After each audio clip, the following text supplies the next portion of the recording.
지난주 토요일부터 민수기 읽기를 마치고 로마서 읽기가 시작되었는데요.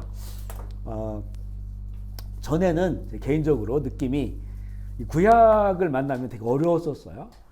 민수기도 마찬가지지만 또 레위기나 구약의 여러 성경들 만나면 굉장히 어렵다라는 느낌이 들어요. 오히려 신약은 좀 쉽다 이렇게 느껴졌는데 요즘은 좀 반대입니다. 오히려 구약은 그 배경을 잘 알고 어려운 단어들만 잘 이해하면 오히려 구약이 쉽고요. 이 요즘 읽고 있는 로마서나 이런 말씀이 굉장히 그냥 쉽게 읽을 수 있는 것 같은데 그냥 읽고 나면 선뜻 그 어떤 그 하나님께서 성령을 통해 이 말씀을 왜 주셨는지 그 의미가 쉽게 파악되지 않고 단어는 쉬운데 쉽게 파악되지 않고 그리고 한 구절을 읽어도 그 안에 굉장히 큰 그 복음의 진리와 깊이가 담겨 있다고 하는 것을 마음에 이렇게 좀 느껴지고 감동이 되면서 그래서 더 하나님의 이 말씀을 주신 본 뜻이 무엇인가 이 부분에 대해 집중하다 보니까 이 말씀 오히려 신약의 그 말씀들이 접근하기는 쉬운데 그 영적인 깊이들이 있어서 어렵다는 느낌이 들어요. 그래서 이 부분을 개인적으로도 묵상할 때도 여러 차례 반복해서 보고 또 기도하고 또 보게 되고 정말 어려운 것들은 주석책이나 안내하는 책들을 좀 찾아보기도 하고요.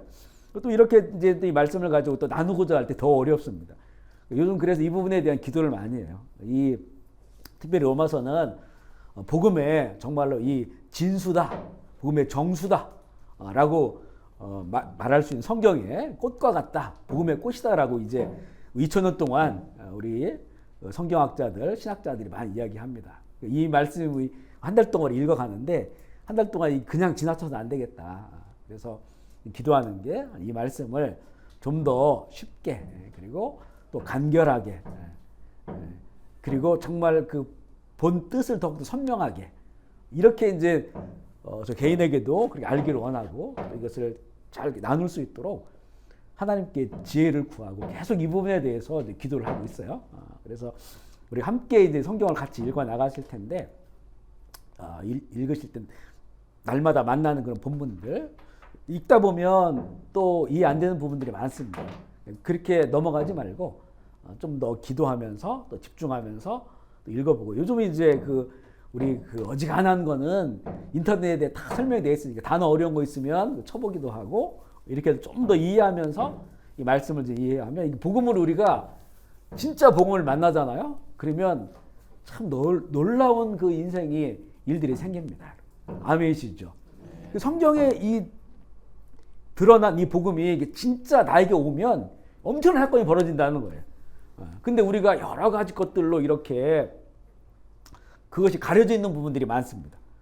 내가 그동안 살아왔던 것, 또 어떤 사상, 어떤 지식 이런 것들이 이것을 제대로 못 보게 하는 거거든요. 그래서 우리가 특별히 로마서를 만날 때 할 수 있는 한 내 마음을 백직장처럼 깨끗하게 이렇게 될 수 있도록 우리가 말씀을 만날 때 먼저 기도해야 될 것이 이 말씀을 받아들이는 내 영혼이 좀 순수하고 우리는 그동안 이렇게 쌓아온 관점이라는 게 있잖아요. 관점. 이 관점들을 좀 내려놓고 이걸 이제 조금 신학적으로 표현하면 히브리적 관점을 갖자는 거거든요. 히브리적 관점. 우리는 대부분 지금 헬라적 관점을 가지고 있어요. 이분법적인 관점이 있습니다. 나중에 로마서 하면서 또 설명할 수 있으면 이걸 한번 좀 나눠보겠지만요. 히브리적 관점 쉽게 말하면 이런 거예요. 히브리적 관점이라고 하는 거는 그냥 하나님이 살아계신다고 하는 것의 바탕에서 모든 걸 생각하는 거예요. 모든 걸. 전에도 여러 예를 우리가 들었는데 여기에 이 컵과 커피가 있단 말이에요. 이게 여기 있어요. 그러면 헬라적 관점은 뭐냐면 누가 여기다 이걸 갖다 놨지? 왜 갖다 놨을까? 이렇게 시작하거든요. 질문을. 이게 헬라적 관점, 일반적 우리의 관점입니다. 히브리적 관점 뭐냐면 하나님은 왜 컵을 여기다 놨을까? 하나님은 왜 여기다가 커피를 따라 놨을까? 이렇게 시작하는 거예요. 그 모든 것을 하나님의 그 살아계심을 인정하고 바라보는 겁니다. 아멘이십니까? 근데 우리는 이 관점이 없어요. 이 관점이. 그러니까 이제 누가 갖다 놨지부터 시작하는 거예요. 그 관점 그대로 내 인생을 바라보고 세상을 바라보는 거예요. 그러니까 이제 거기에서 정답을 못 찾는 거죠. 근데 히브리적 관점은 뭐냐면 하나님의 존재, 하나님 여기 계시다라고 하는 그걸 배경으로 놓고 질문하기 시작합니다. 하나님은 왜 나에게 이 길을 주셨을까? 왜 나에게 이런 고통을 주셨을까? 이렇게 시작하는 거거든요. 그러니까 이제 완전히 그 스타트 자체가 다른 거예요. 그런 히브리적 관점을 우리가 이제 이 로마서 안에도 율법, 유대인들에게는 율법, 또 헬라인들에게는 헬레니즘, 이것이 이제는 하나님을 바라보는 그 예수 그리스도의 복음을 만난 온전하고 순수한 것들을 가렸단 말이에요. 우리도 지금 똑같단 말이죠. 그래서 우리가 이 마음을 하나님의 말씀을 만날 때 순수하고 우리 영혼이 최대한 그렇게 우리가 순수한 것 같잖아요. 근데 안 그래. 이미 여기에 아성들이 있어요. 쌓아놓은 아성들이. 나의 고집일 수도 있고요. 나의 의의일 수 있단 말이죠. 이런 것들이 이제 자꾸 내려놓고 십자가에 깨트리면서 이제는 이 복음을 만나야만이 그 진짜 복음을 만나고 진짜 복음을 만났을 때 이 성경에서 나오는 그 사건들이 우리 삶에 일어나는 거예요. 세상을 경험하게 되는 겁니다. 아멘이시죠? 우리 이번에 로마서를 읽을 때 하루하루 그렇게 함께 읽어 나가시면 되겠고요.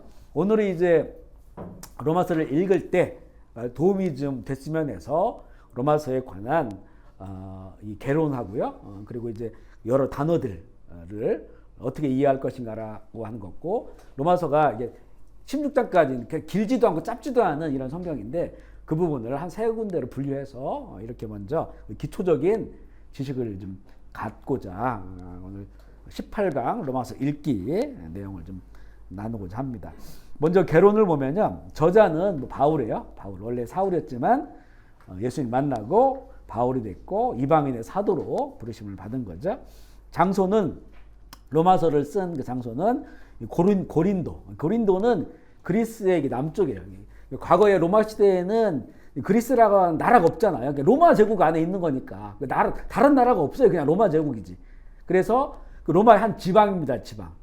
이 그리스의 북쪽 지역을 마게도니아 주라고 했고 남쪽 지역을 아가야 주라고 했어요. 아가야. 성경에 다 나옵니다. 마게도니아, 아가야. 그 아가야에서 남부의 바닷가 항구 도시가 고린도예요. 여기를 이제 그 사도 바울이 전도여행을 가게 되거든요.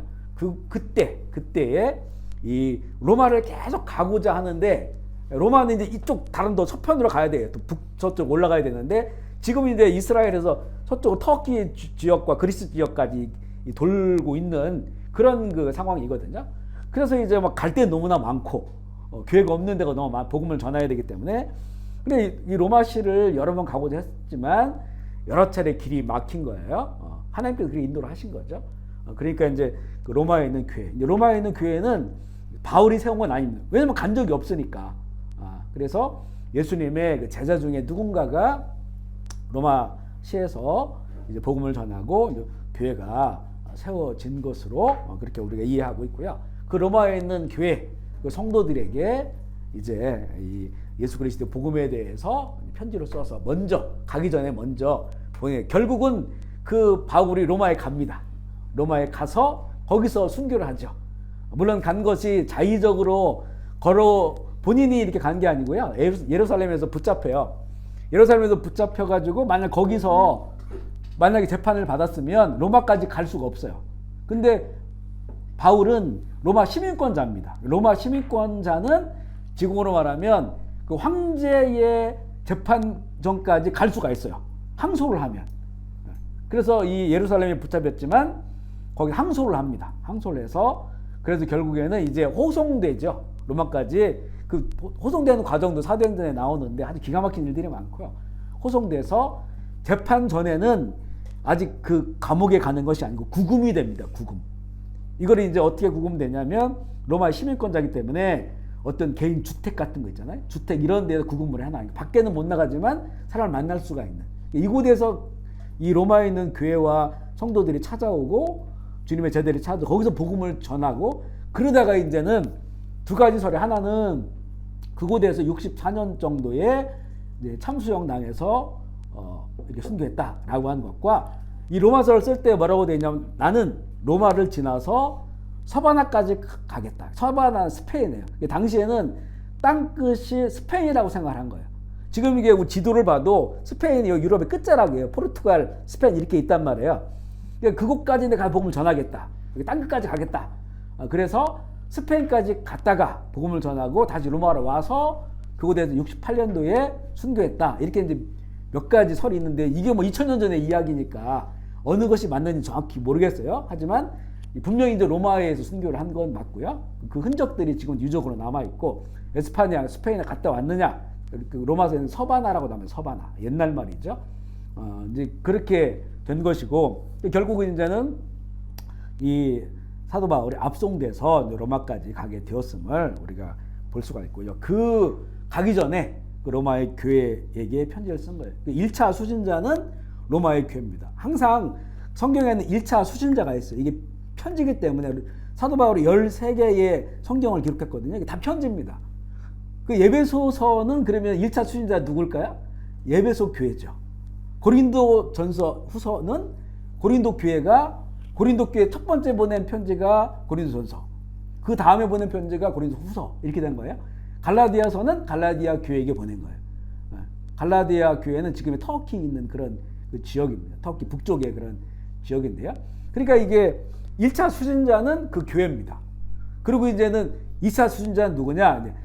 그 요한계시록에도 보면 사도 요한이 예수님 부활한 주님이 나타나서 말씀을 주셔서 예수님께서 야 편지를 써서 교회들에 보내라 그러잖아요. 7교회 보내라. 여기 그 7교회에 대한 요한계시록 2장 3장에 나오잖아요. 그러니까 1차 수신자는 그 교회들이에요. 근데 그 끝에 뭐라고 말하냐면 성령이 교회들에게 주시는 말씀을 들을지어다. 2차 수신자는 모든 교회들입니다. 아멘이시죠? 그래서 이게 우리의 성경이 되는 거예요. 1차 수신자는 그 당시의 초대교회 교회지만 2차 수신자는 우리 그 이후에 생길 모든 열방의 교회들에게 주신 그런 말씀입니다. 성령이 교회들에게 주신 말씀을 들을지어다.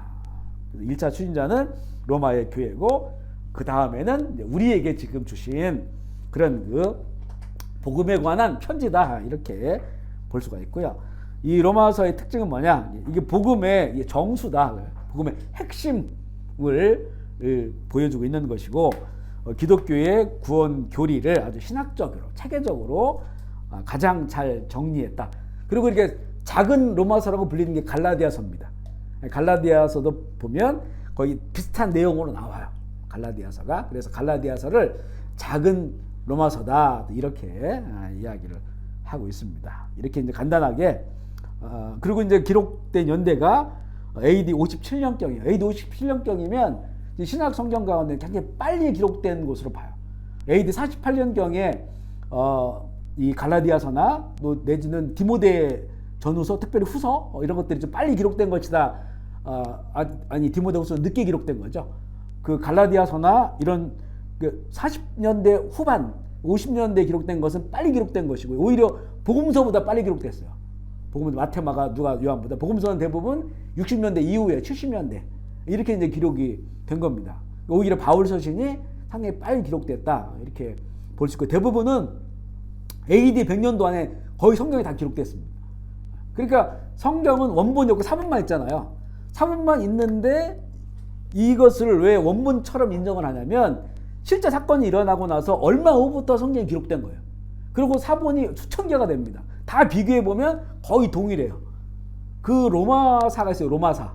이 로마사가 있는데 로마사도 이게 열 몇 권인가 그런데 원본이 없습니다. 근데 로마사는 로마가 끝난 다음에 한참 수백 년 후에 기록됐어요. 로마사가. 근데 그것을 지금 그 정설로 지금 인정하고 있습니다. 사본도 8권인가 밖에 없어요. 많지 않습니다. 그래서 성경의 사건이 일어난 다음에 몇십 년 후부터 기록이 됐고요. 그리고 수천 개의 사본, 10,000개 가까이 사본이 있어요. 10,000개 가까이. 원본은 없지만. 근데 그 사본들이 동일합니다. 여러분 성경 읽다 보면 가로치고 없음이라는 게 있죠. 없음. 절은 있는데 없음이 있어요. 왜 그런 게 있냐면 그 사본들이 수천 개를 딱 종합해 봤을 때 대부분은 그 구절이 없어요. 그런데 그 다른 사본들 가운데 그 구절이 있는 거예요. 구절이 있는데 다수에는 없으니까 다수를 채택해서 쓰는데 그래도 성경이 그곳에 1.1획도 틀려서는 안 된다는 말씀을. 그러니까 다른 사본에 있기 때문에 여기에다가 그 내용을 말할 수는 없지만 절은 있고 없음으로 처리하는 거예요. 문맥이 안 맞거나 아니면 이 다수의 사본과는 의미적으로 다른 거 이런 구절들이 있어요. 있기 때문에 그걸 인정해서 거기를 그 구절을 넣지는 않지만 없음이라고 처리를 하는 거예요. 1.1획도 이 훼손돼서 안 된다라고 하는 이 옮길 때 그런 원칙을 가지고 있기 때문에 있긴 있다. 그런데 이게 다수의 사본에는 없는 거다. 그래서 구절은 있는데 가로치고 없음이라고 하는 거예요. 그렇게 이제 그런 것들을 성경을 보실 때 이해하시고 보시면 되고요. 그래서 57년경이다 이런 것도 이제 정확하진 않습니다. 뭐 2000년 전의 일을 지금 조선시대 일도 몇백 년 전의 일도 이게 정확치 않은 게 너무나 많은데 어떻게 2000년 전 일을 정확하게 말할 수 있겠어요? 그러니까 신학자들마다 성서학자마다 좀 다릅니다. 그래서 이것을 꼭 이렇다라고 볼 수는 없지만 대부분 이 정도에서 기록된 것이다. 이렇게 이해를 하시면 되겠고요. 중요한 것이 이제 그 두 번째예요. 중요한 단어들. 그러니까 복음을 설명할 때 이 단어들을 이해해야만이 이 예수 그리스도의 그 진짜 복음이 뭔지를 잘 알 수가 있는. 근데 이 단어들이 우리가 그 단어들에 대한 개념이 없으니까 그냥 지나가 버리는 경우가 많거든요. 이 두 번째 내용이 중요합니다. 그래서 이제는 이 로마서에 많이 나오고 중요하게 나오는 그 단어를 몇 가지 뽑아왔어요. 그 내용을 이제는 정리를 하는 건데요. 첫 번째는 복음입니다. 복음. 한문으로는 뭐 복된 소식이 복복자에다가 음자는 소리 음자예요. 복된 소리 뭐 이런 그 말씀 볼 수 있는데 헬라어로는 유한결로 헬라어는 사실은 이 헬라어라고 지금 헬라어라고 이렇게 쓰진 않지만 구어죠. 그리스어라고 봐요. 그리스. 헬라 문화, 헬레이즘이라고 하죠. 당시에 이제 로마 제국이지만 로마 제국의 어떤 공용어가 헬라어로도 쓰였고요. 로마의 말을 라틴어라고 하죠. 라틴어. 그런데 이거 라틴어를 그들이 썼지만 그러나 이제는 전반적으로 왜냐하면 로마가 수많은 나라들을 지배했잖아요. 그러니까 이제 지금의 영어처럼 헬라어를 공용어로 썼어요. 그렇게 된 것이 왜냐하면 당시에 이제 헬라 제국, 특별히 알렉산더가 정말 짧은 그런 통치 기간을 가졌지만 33살에 죽었잖아요. 근데 알렉산더가 젊었을 때부터 이런 철학과 이런 그 지혜를 되게 추구했어요. 그래서 우리가 알다시피 고대 철학은 다 그리스 철학이에요. 그죠? 고대 철학. 소크라테스라든가 플라톤이라든가 아리스토텔레스라든가 또 수많은 그 철학적 사조의 중심에는 그리스가 있었어요. 그리스를 우리가 헬라 제국이다 이렇게 얘기해요. 그리스 나라가 제국화됐을 때 헬라 제국이라고 그래요. 그러니까 그 그리스의 철학이나 이런 것들이 다 문자화 됐으니까 헬라어로 그리스어로 된 거예요. 이게 이제 헬라어죠, 헬라어. 그래서 그것을 당시에 이제 좀 뭐라고 할까, 이 배우고 또 지성적이고 어떤 이 로마의 중앙 무대에서 있었던 사람들이 다 추구했던 것이 이렇게 헬라 문화입니다. 헬라 철학들. 그래서 사도 바울이 이렇게 그리스 지역, 아테네, 아덴이라 나오죠. 고린도 이런 곳에서 복음을 전할 때 늘 부딪혔던 것이 철학자들이에요. 철학자들. 그들은 그 철학적인 논쟁을 하고 새로운 걸 깨닫고 이런 걸 굉장히 중요하게 취급했어요. 이것을 하나의 구원받는 것처럼 이걸 지혜라, 필로소피, 철학이죠. 그러니까 소피아가 지혜란 말이에요. 지혜. 그 지혜를 깨닫고 터득하는 것을 굉장히 중요한 그런 그 어떤 구원의 길로 생각을 한 거예요. 인생의 가치. 그걸 추구하는 사람들 앞에서 예수 그리스도의 복음을 전하니까 이게 이 진리가 인격화된 거잖아요. 예수 그리스도라고 하는. 그 당시에 이제 그 고대 철학의 중요한 것은 성과 어떤 그 속을 분리하고 그래서 성 거룩한 것은 지혜를 추구하는 거다. 보이지 않는 거다. 그리고 육신은 이 타락했고 더러운 것이다. 이렇게 분리를 해보니 그렇게 하다 보니까 예수 그리스도께서 이 땅에 하나님 아들이 이 땅에 오시고 십자가에 죽으시고 버렸다라고 하는 것을 믿을 수가 없는 거예요. 어떻게 육신으로 오냐? 그 영적인 것이 어떻게 육신으로 올 수 있는가? 이거는 그래서 이 가짜다. 도케티즘이라고 하거든요. 도케티즘이 어려운 말이지만 우리 도깨비 비슷하잖아요. 그죠? 가짜다. 예수님 십자가 고통은 진짜 고통받은 게 아니고 그분은 그렇게 육신적으로 고통받을 뿐이 아니다. 그냥 겉으로 그런 척한 거다. 그리고 예수님께서 육신이 부활한 것도 육신은 다 헛되고 다 세속적인 거기 때문에 그 육신은 가짜다. 이러니까 예수님의 성육신과 고난과 죽으심과 부활이 왜곡되는 거예요. 왜곡된다. 그러니까 헬라주의 안에서 그런 사상을 갖고 있으니까 그렇게밖에 이걸 이해를 못하는 거예요. 예수님의 복음을. 그래 그것 때문에 이제 우리 갈라디아서도 그렇고 쭉 성경에 그게 초대교회에 굉장히 큰 위협이 됐어요. 그런 그 헬라 철학에 무장된 사람들이 교회에 들어와서 예수님을 믿는다고 하는데 하나님이 사람으로 왔다고 하는 것도 안 믿고, 그리고 고통 당하는 것도 안 믿고.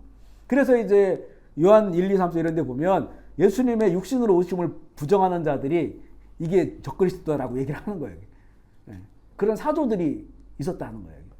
그것과의 이제는 굉장히 그 마찰 충돌을 하는 거죠. 그러면서 이제 여기 유한계로란 말이 헬라어입니다. 그리스어. 그 의미가 뭐냐면 이제는 굿뉴스죠. 복된 소식. 가장 좋은 소식. 우리 지난 주일날 나눈 것처럼 인류 역사 가운데 인류에게 가장 기쁜 소식, 가장 행복한 소식, 가장 좋은 소식. 이 바로 그 복음이라는 의미가 바로 그런 의미다. 이렇게 이해를 하면 되겠고요. 두 번째는 율법이 엄청난, 율법이라는 단어가 계속 나와요. 로마서에. 갈라디아서도 마찬가지고 또 성경 여러 부분에 있어서 율법이 나오는데 사실 이 율법은 하나님이 주신 거예요. 하나님께서 처음에 이제 그 아브라함은 하나님과 개인적으로 만났잖아요. 그래서 하나님께서는 아브라함에 여러 차례 나타나셨어요. 그 하나님 되심을 드러내 주시고 아브라함에게 어떻게 살아야 되는지를 알려주신 거예요. 개인적으로 도덕과 윤리와 하나님의 법을 가르쳐 주신 거죠. 그리고 아들 이삭에게도 하나님이 나타나셔요. 제단을 쌓을 때. 그리고 야곱에게도 나타나세요. 베델에서도 나타나시고 여러 차례 나타나셔서 그들에게는 어떤 법이 필요 없었던 거예요. 아브라함과 이삭과 야곱에게는 법이 필요 없어요. 하나님께서 직접 오셔서 가르쳐 주시고 그 삶을 인도하시고 그리고 어떻게 하면 복된 삶, 어떻게 하면 그 고통과 괴로움인 삶인지를 다 체험하게 하셨어요. 그들 가운데. 그런데 이제는 그 아브라함의 후손이 공동체 큰 민족이 되잖아요. 수백만의 민족이 되고 나라가 되고 국가가 되는 거예요. 그러니까 이제 하나님께서는 이들에게 이제 법을 주시는 거예요. 도덕적이고 윤리적인 하나님의 도덕이죠. 하나님의 도덕, 하나님의 윤리. 이것을 이제는 사람들이 살아갈 수 있도록 당시의 그 수준에서부터 더 높여서 그 당시는 지금으로부터 이제 이 율법을 준 게 모세 시대잖아요. 3,500년 전인데 우리로 따지면 막 고조선이 막 시작될 요 때예요. 뭐 단군 왕검 뭐 이렇게 시작되는 그때 완전 부족 국가. 그때는 뭐랄까 이게 보복의 사회. 보복이 그냥 일반화되어 있는 사회였었어요. 내가 해를 입히면 보복하는 거예요. 그럼 보복 당한 사람이 또 보복하는 거예요. 그렇게 이제 부족들 간의 싸움이 그렇죠. 그래서 이 피해를 봤다. 뭐 조폭들이 싸울 때 보면 그렇잖아요.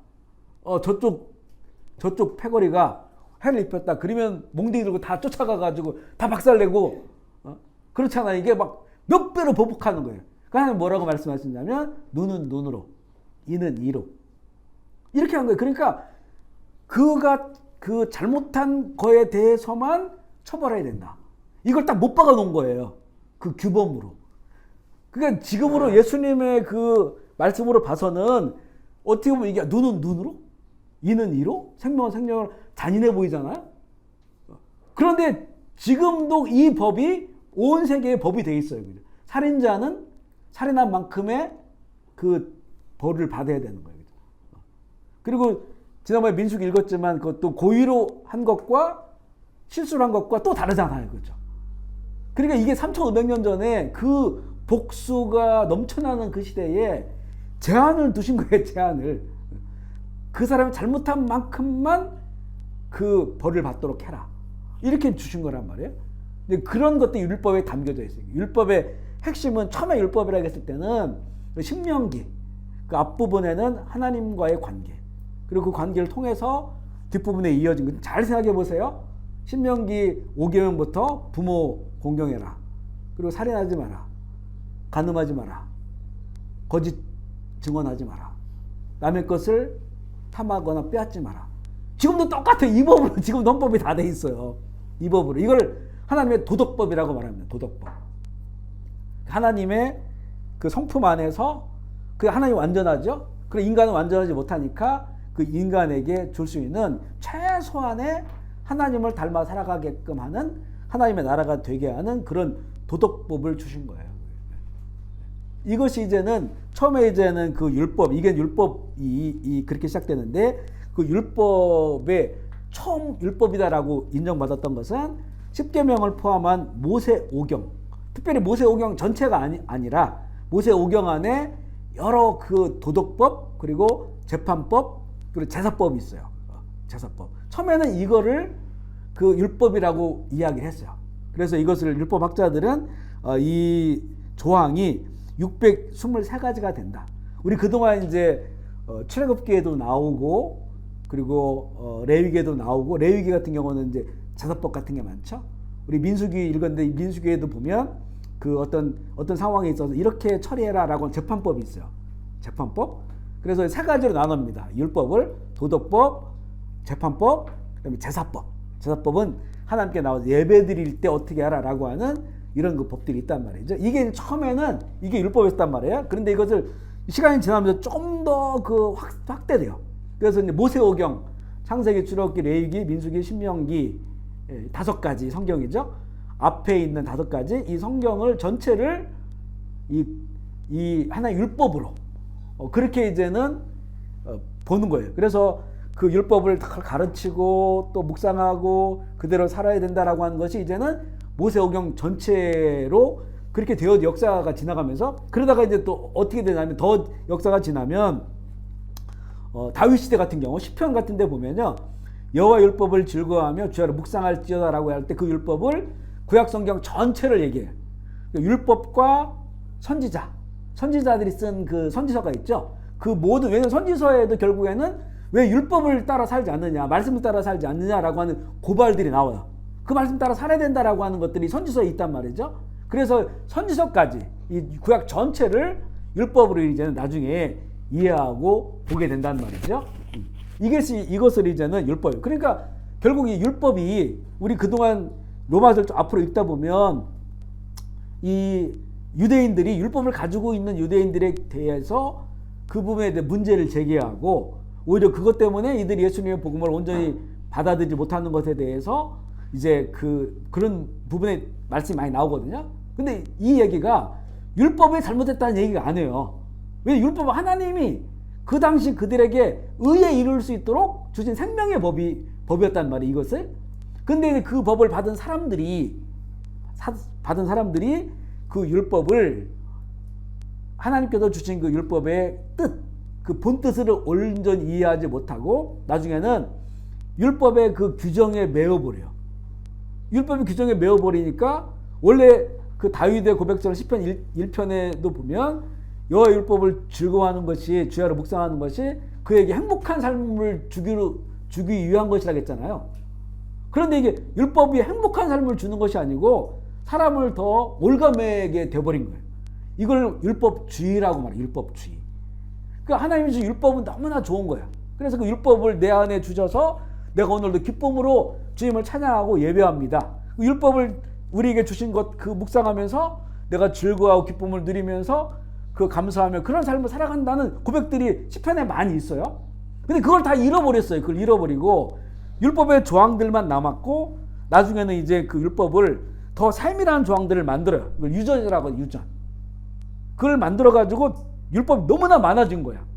너무나 많아져가지고 이것을 이제는 사람들이 딱 그걸로 기준으로 삼은 거예요. 그 문서를 가지고. 그러니까 이제는 그걸 사람들이 지킬 수가 없어요. 하루 일해 하루 먹고 살아가는 사람들이 안식일 날도 어쩔 수 없이 일해야 되는 사람들이 있거든요. 양을 치는 사람들이 안식일이라고 밥을 안 줍니까? 그러면 그렇게 일했다고 그 율법에 책망을 받는 거예요. 죄인이라고. 결국엔 율법이 사람을 기쁘게 하고 행복하게 하는 것이 아니고 사람을 올가매는 것이 되고, 이게 율법주의가 된 것이죠. 율법주의가. 이 부분에 대해서 이 율법주의가 이제 그 율법을 완성하러 오신 예수 그리스도를 온전히 그 복음을 이해할 수 없도록 만들어 버린 겁니다. 그 부분에 대해서 이 로마서에는 이제 2장, 3장 쭉 가면서 그 외에 계속 말씀을 해요. 예수님의 복음서도 그 요한복음 뒤쪽으로 가면 이 부분에 관해서 계속해서 말씀을 합니다. 하나님 주신 율법은 너무나 선한데, 그런데 그 율법에도 십계명 앞에는 하나님과의 관계잖아요. 하나님을 사랑하고 하나님 우상 숭배하지 않고 안식일을 지키며 거룩하게 해서 하나님과의 관계를 더 성숙해 나가는 것을 그 율법 십계명 앞부분에 그거잖아요. 근데 이게 단절된 거예요. 하나님이 주신 그 본 뜻을 알려면 살아계신 하나님과 그렇게 관계하고 사귀고 그리고 사랑하고 그 관계 속에서 이제는 그 뒷부분에 모든 주신 도덕법 또 제사법 재판법들이 이어져야 되는데 이걸 이제는 그 첫 단추라고 말하죠. 첫 단추가 잘 껴졌을 때 두 번째, 세 번째, 네 번째가 잘 껴지는데 첫 단추가 완전히 틀어져 버렸어요. 잘못돼 버렸어요. 그러고 나서는 다른 율법의 조항들을 끼워 맞추려고 하니까 이게 안 맞는 거예요. 예수님께서 나중에 율법주의자들한테 뭐라고 말씀합니까? 하나님이 원하는 사랑과 긍휼과 인내함은 다 없어져 버리고 그 율법 조항만 남겨놓고 그것으로 서로를 판단하고 정죄하는 이런 것들만 남은 거예요. 그 부분에 대해서 책망을 하신 겁니다. 그래서 이 로마서를 읽으실 때 율법에 대해 나올 때 율법의 문제를 제기한 것이 아니고 율법주의자들에 대해서 그 율법주의자들 때문에 이 예수 그리스도 복음이 온전하게 그들 가운데 받아들이지 못한다는 그 부분에 대해서 말씀하는 겁니다. 그러니까 이 유대인들이 어떻게 됐냐면 유대인들은요 나라가 없어진 지가 오래됐어요. 그러니까 주전 BC 721년에 이미 북이스라엘이 아시리아에 의해서 멸망당하고 아시리아의 정책에 의해서 이들 뿔뿔이 다 흩어져 버렸어요. 그러니까 로마의 영지 안에 여러 군데 나가 있는 거예요. 그리고 주전 587년에 그 남유다 왕국이 또 바벨론에서 멸망하잖아요. 또 그때도 뿔뿔이 다 흩어졌습니다. 로마 시대에도 그 나라가 없어요. 물론 이스라엘이라고 하는 그 영역 안에 살아가는 그 유대인들이 있었지만 많은 또 유대인들은 이미 수백 년 동안 다른 곳에서 사는데 유대인들의 이들이 전통을 지키고 있다. 성경을 가지고 있고 율법을 지키며 살아가고 있었다는 말이에요. 그들이 이제는 이 여러 군데에 교회가 생기니까 교회가 시작되니까 하나님을 얘기하거든요. 우리가 잘 아는 하나님이에요. 그들이 초대교회에 유대인들이 많이 먼저 교회를 다녔단 말이에요. 로마도 마찬가지고. 그런데 이들이 교회에 들어와서 복음을 전하고 있는데 이방인들, 헬라인들도 이제 유럽 로마 제국 사람들도 같이 예배를 드리죠. 그런데 이들이 뭐라고 얘기하냐면 우리가 너희들의 선생이 되어야 된다. 왜냐면 우리는 하나님을 알고 있다. 율법을 우리는 가지고 있다. 너희는 없지 않느냐. 그 자꾸 자기들이 선생이 되고 우리가 빛이다라고 얘기하는 선민의식에 빠져 있는 거죠. 그 부분에 그렇게 하다 보니까 유대인이나 이방인이나 헬라인이나 다 예수 그리스도를 믿음으로 의에 이르는 게 똑같은데 이게 진리인데 이게 복음인데 우리는 다르다라고 얘기를 하니까 그들이 또 교회에서 주장을 하니까 이게 이제 초대교회에 큰 위협이 된 게 이 헬라주의 아까 말씀드린 그 헬라주의도 위협이 됐지만 이 유대주의도 큰 위협이 되는 거예요. 예수 그리스도 복음에 있어서 그 부분에 대해서 이제는 이 로마서는 이야기하고 있는 겁니다. 그게 아니다. 유대인도 헬라인도 이방인도 다 우리가 죄 아래 있는 사람들이다. 죄 아래. 내 율법을 가지고 있지만 율법대로 산 적이 있냐? 율법의 의를 이루며 산 적이 있느냐? 산 적이 없기 때문에 하나님의 진노를 받아서 이 나라가 없어지고 이렇게 뿔뿔 흩어지고 이게 말씀을 그대로 이루어진 거예요. 이게 하나님 말씀을 청종하지 않으면 이런 일이 벌어질 것이다. 그 말씀 그대로 이루었단 말이에요. 봐라. 이렇게 돼버렸는데 너희들이 할례만 받았다고 그 세상에 빛이 된다고 그러고 선생이라고 그러고 이게 이제 온전하지 않다는 거죠. 그래서 이제는 계속적으로 이 믿음으로 말미암아서 의에 이르게 된다고 하는 것을 그 여러 상황들을 드러내면서 이 복음을 전하고 있습니다. 그렇기 때문에 이 로마서에 율법이라고 하는 그런 이 율법이 굉장히 많이 나와요. 그렇게 이제 율법을 이해하면 되겠고요. 세 번째는 하나님의 의인데요. 로마서 3장 우리 21절, 22절 읽어보겠습니다. 시작. 이제는 율법 외에 선지자들에게 증거를 받은 것이라. 예수 그리스도를 믿음으로 말미암아 모든 믿는 자에게 미치는 하나님의 의인이 차별이 없는. 아멘이시죠? 여기 보면 율법 외에 한 의라겠죠. 그리고 율법도 하나님의 의로 주셨다는 거예요. 앞서 말씀드린 것처럼 율법도 하나님께서 의를 이룰 수 있도록 주신 거예요. 근데 그거는 완전한데, 하나님 주신 말씀은 완전한데 그걸 받은 사람들이 실패한 거죠. 실패한 거예요. 그것을 통해서 하나님의 의를 이루지 못하니까, 그러니까 다른 하나님의 한 의가 나타났는데 그 의가 이제 율법과 선지자라고 하는 구약 성경을 말하는 거예요. 율법과 선지자 구약 성경을 통해서 증거를 받으신 예수 그리스도가 이 땅 가운데 하나님의 한 의로 오셨어요. 이 구절이 되게 중요해요. 우리 복음에 있어서. 하나님의 한 의, 유일한 의가 이제 율법 외에 유일한 의가 세상 가운데 나타나셨다. 그래서 이 하나님의 유일한 의로 오신 그 오름의 기준이라겠죠? 그 예수님을 믿는 모든 사람에게 하나님의 의가 미친다는 거예요. 하나님의 의가 임한다는 겁니다. 차별이 없이. 아멘이시죠? 그래서 우리가 세상에서 그렇게 극악무도한 사람들도 예수님 만나면 구원받는 거예요. 그게요. 차별이 없기 때문에. 우리 전에도 나눴지만 옛날 지존파 아시나요? 지존파 아시는 분들은 거의 50대 된다고 봐야 돼. 네? 모르시죠? 집사님 젊으신 거야. 그러니까 옛날에 정말로 그 우리나라를 아주 막 두려움에 떨게 했던, 제가 천목했던 그 바로 근처에서도 공장 갔다가 밤에 오다가 여자분이 그 지존파한테 납치당해서 죽었어요. 왜 죽였냐 했더니 살인 연습을 하기 위해서 지나가는 사람 붙잡아서 죽였다는 거예요. 그 붙잡아서 자기들 그 주택에다가 굴뚝 만들었잖아요.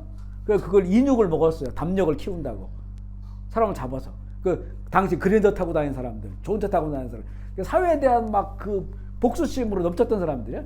김기수가 그 두목했었고, 그 사람들이 모여가지고, 그래서 사람을 죽이고, 인육을 거서 먹고, 그걸 불 태우기 위해서 밤마다 거기다 태운 거예요. 그 시신을 없애기 위해서. 동네 사람들은 몰랐어요. 뭐 이상한 냄새만 좀 나더라, 이렇게. 그게 지존파예요, 지존파. 잡혔단 말이에요. 사형 받았죠, 사형. 그런데 그 김기수 씨가 저희가 이제 부목사로 있었던 교회에 우리 같은 교인이었는데 그분 여동생인가가 그분에게 편지를 보내기 시작했어요. 처음에는 뭐 보지도 않고 다 찢고 뭐 사형 선고 받은 사람이니까 어느 날부터 편지를 보기 시작했어요. 거기에 이제 복음이 담겨져 있었어요. 끊임없이 보낸 거죠. 나중에 이 김기수가 예수님을 만났어요. 만나가지고 너무나 사람이 변화되니까 그 교도관들이 그분을 풀어준 거예요. 풀어준 게 아니라 밖으로 나간 게 아니라 교도소 안에서. 그분이 교도소 방에 다니면서 복음을 전해요. 눈물로 복음을 전하고. 그리고 사형당할 때 그 찬송가를 부르면서 너무나 기쁨으로 그렇게 인생을 마쳤어요. 그때 이제 그 교도관들 하는 게 뭐냐면 이 사람 풀었으면 좋겠다. 근데 이제 뭐 법이라는 게 그렇지 않잖아요. 정말 극악무도한 그 사람도 예수님 만나면 하나님의 그 한 의로우신 예수님을 통해서 의롭다 인정받는 거예요. 그거를 본인이 그 복음을 받아들이고 경험을 하게 되니까 사람이 그렇게 변화돼서 그 사람을 죽였죠. 그렇지만 또 교도소에 있는 많은 사람을 살렸어요. 영적으로 살리고 그리고 이제 하나님 나라 간 거죠. 그 박효진 장로님이죠. 그 유튜브 많이 나오십니다. 그분이 그 교도관을 오랫동안 있었는데 일부러 그 청송교도소나 그 사형 당한 사람들 일부러 맡아가지고 그 사형 당할 때까지 복음 전하고 그런 간증들을 이분이 하셔요.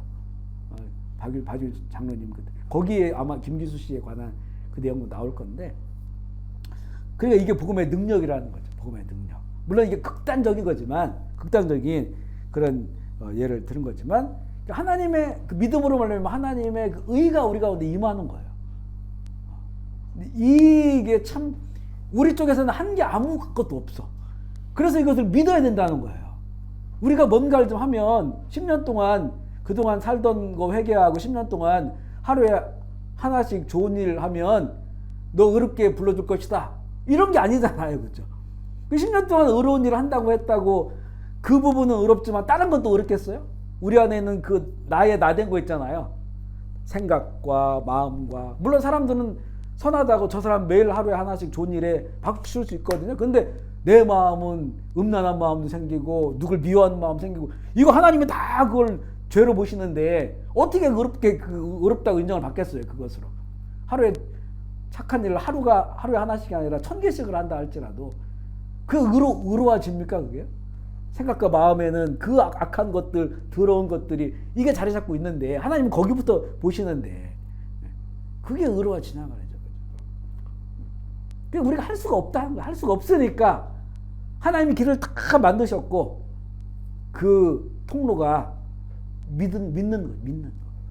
그 모든 우리의 불의와 이 죄와 그 어둠들을 예수 그리스도가 대신 짊어지셨다고 하는 것을 우리가 믿고 받아들인다. 그러면 그 하나님의 의가 우리에게 미친다는 거예요. 우리를 덮어주신다는 거예요. 아멘이십니까?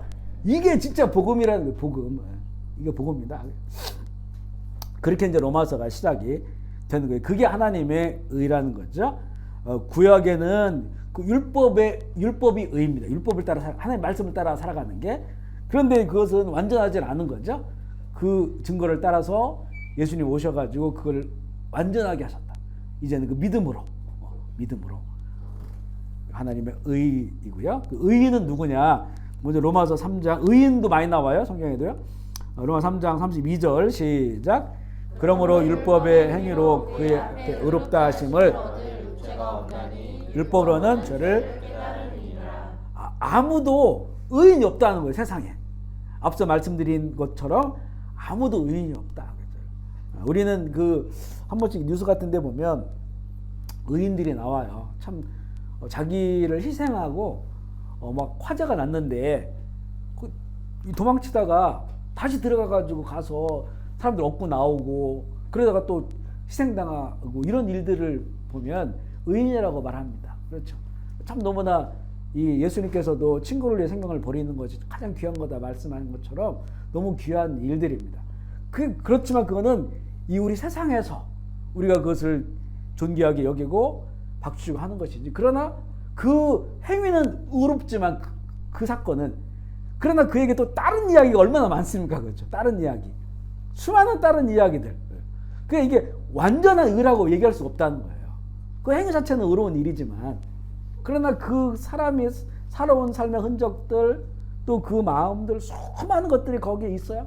그걸 하나님이 다 보시니까 그 사건, 그 행동으로 그를 그냥 사회적으로는 의로운 분이라고 얘기하고 정말 그리고 좀 의로운 분이죠. 하지만 하나님께서 보실 때 그 하나의 의로운 사건으로 모든 것이 다 의롭다고 볼 수가 없다는 거죠. 전인적인 사건이 아니라는 거예요.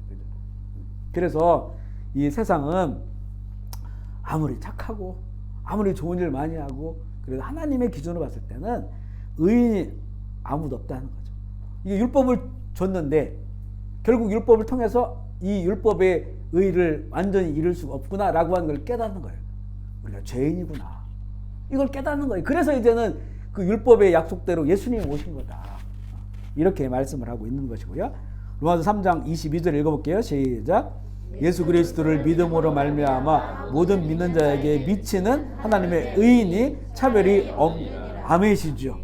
여기 보면 모든 믿는 자에게 미치는 하나님의 저는 이렇게 회심하면서 이 말씀을 마음에 들으면서 정말 미치는 줄 알았어요. 여기 보면 다 미치는 하나님의 말씀이라고 나오니까 정말 미칠 것 같더라고 이게. 야 이게 이거였구나. 평생 태어나서부터 성경을 보고 말씀을 듣고 했지만 이게 마음에 확 다가올 때 어떤 짐 같은 것들 있잖아요. 짐 같은 거. 이게 확 내려와지더라고요. 이게 목사가 되고 난 다음에 일이거든요. 전에는 내가 전도사야 목사야 이게 하나의 짐처럼 느껴졌어요. 그러면 잘 보여야 되고 이건 하지 말아야 되고 해야 되고 이게 너무 무겁게 이걸 그냥 어떤 개인의 어떤 그 의로 하려고 했던 거예요. 그리고 저희 아버님이 목회를 하셨기 때문에 거기서 쭉 들어왔던 그 목사 가정으로서 자녀로서의 윤리 도덕이 있었어요. 이건 이렇게 하면 안 돼. 이건 이렇게 하면 안 돼. 라고 규정 지어왔던 것. 이게 이제 신앙생활하고 목사가 되면서 계속 압박적으로 느껴오는 거예요. 이제 짐을. 그리고 어떤 때 참 이걸 털어버리고 싶은 생각도 많이 들었어요. 차라리 이거 안 하면 좋을 텐데.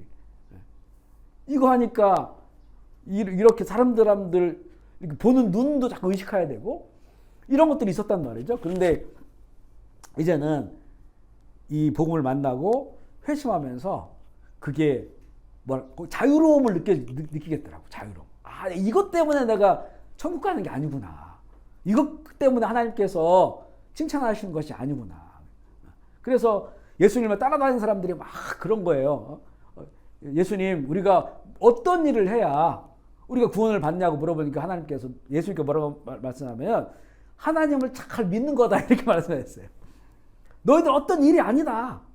자꾸 그건 율법주의지, 율법주의. 뭔가를 일을 해가지고 칭찬받고 하나님께 칭찬받고 더 행복해지고 구원받고 자꾸 이런 게 막 이제 박혀 있는 거예요, 유대인들에게도. 그러니까 예수님 뭐 말씀하는 게 뭐냐면 그게 아니고 하나님 그리고 하나님을 보내신 일을 잘 믿는 거다. 그게 구원을 가는 길이다라고 말씀하니까 그들도 속이 얼마나 시원하겠어요, 그죠? 아, 그렇구나.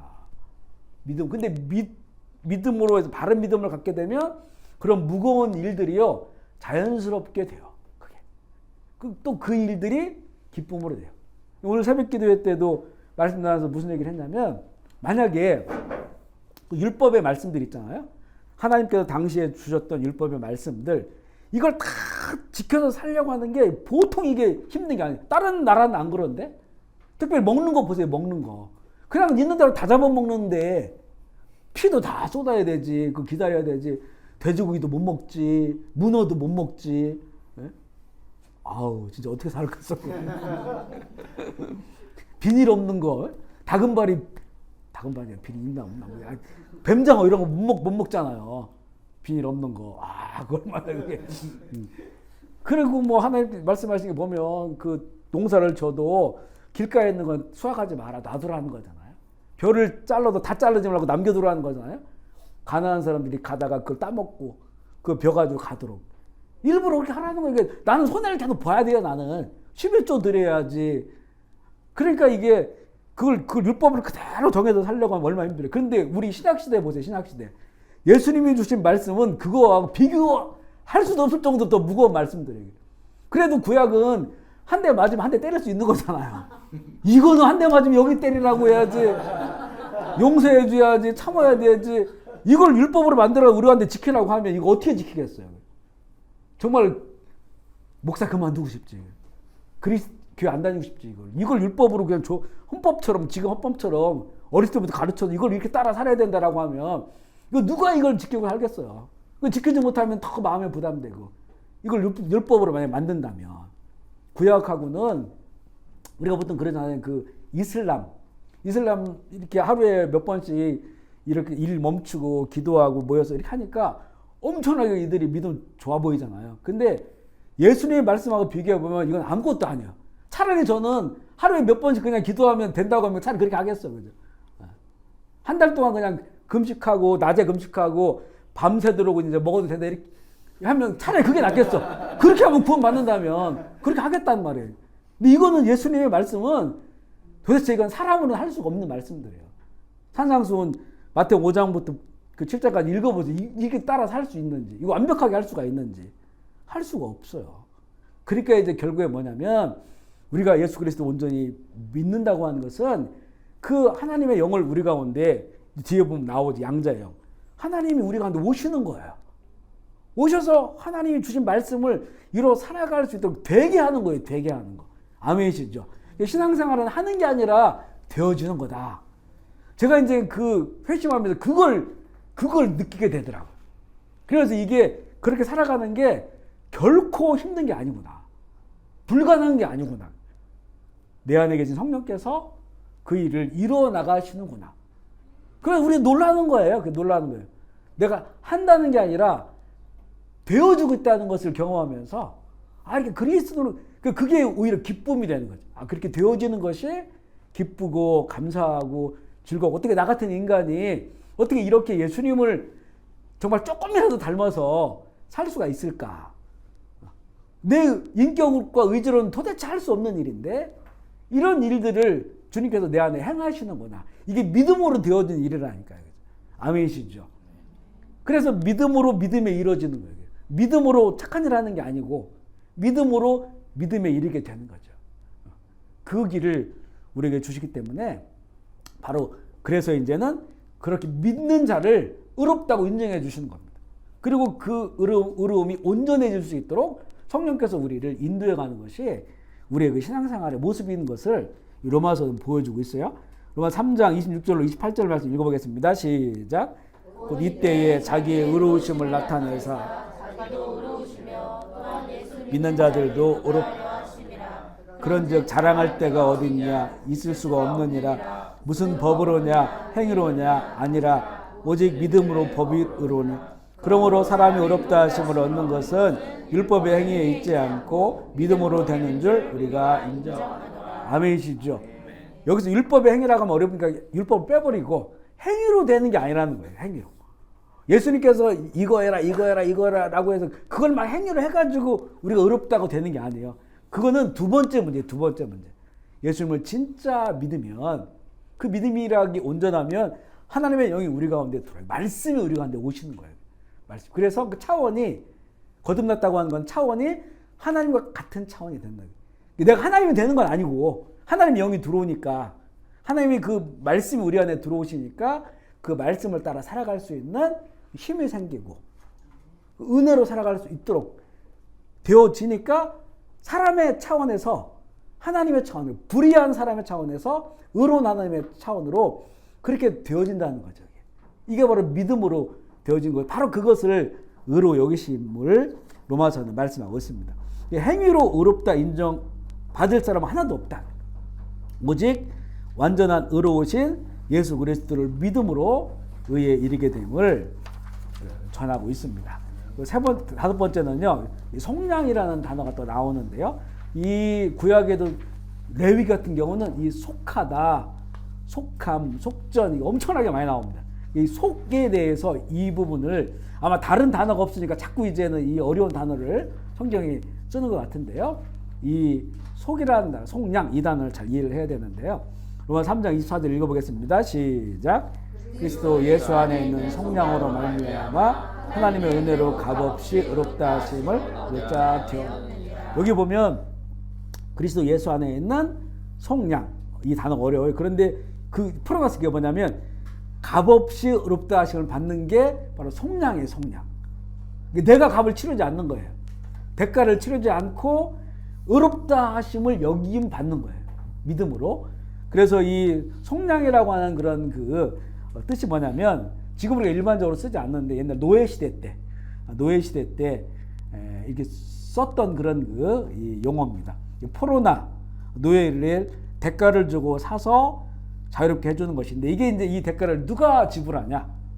내가 지불해. 노예가 자기 대가를 어떻게 지불하겠어요? 노예는 월급 받는 사람들이 아니잖아요. 평생 노예, 빚 때문에 노예가 됐어요? 평생 노예. 빚 때문에 노예가 됐으니까 월급을 안 받는 거예요. 그냥 평생 노예로 사는 거예요. 그게 운명적인 삶이야. 근데 어느 날 정말 좋은 양반이, 부자 양반이 와가지고 내가 주인을 만나서 이 사람 몸값 얼마냐? 근데 갚아줄 테니까 이 사람 자유를 줘라. 그리고 그냥 그분 가셨어요. 내 노예가 되라 이렇게 얘기 안 하고. 이게 바로 속량입니다. 값을 대신 좋은 분이 오셔서 값을 대신 치러주시고 나에게 자유를 주신 거야. 그러니까 우리는 그러면 그 노예는 어떤 상태가 돼야 되냐면 내가 자유가 됐구나라고 하는 것을 인정해야 되잖아요.